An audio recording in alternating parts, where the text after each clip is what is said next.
PhD holder आहो, gold medallist आहो, एवढे मोठे पैसे तुम्हाला देवानं कमवून दिलेत, अब्जाधीश केलंय. एवढं सगळं असताना पुढच्या माणसाशी बोलत असताना कशा पद्धतीनं बोलावं, काय भाषेत बोलावं, एवढी अक्कल साधी तुम्हाला दिली नाही का?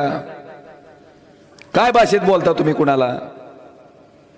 तुम्ही ही आईबापाच्याच पोटी जन्माला आलाव, आम्ही बी आईबापाच्याच पोटी जन्माला आलाव.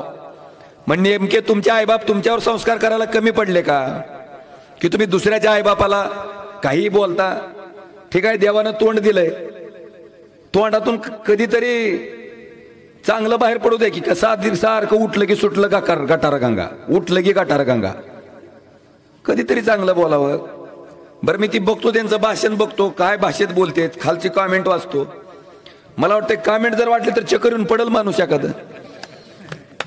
काय लिहितेत लोक त्याच्यात, काय बोलतेत तुम्हाला, म्हणजे तुम्ही बोललेलं लोकांना काय वाटतं ती तर बघा.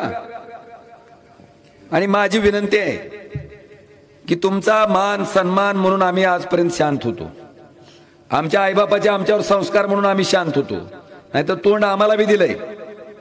कृपा करून इथून पुढच्या काळामध्ये हीन पातळीनं, नीच पातळीनं, ज्याच्यावर बोलायची आपली लायकी नाही, त्या कैलासवासी पवनराजे निंबाळकर साहेबाबद्दल एक ब्र शब्द काढलेला ओमराजे खपून घेणार नाही.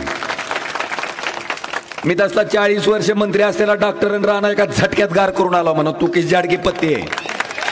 ताजे अपडेट मिळवण्यासाठी उस्मानाबाद न्यूजला सबस्क्राईब करा आणि बेल आयकॉन प्रेस करण्यास विसरू नका.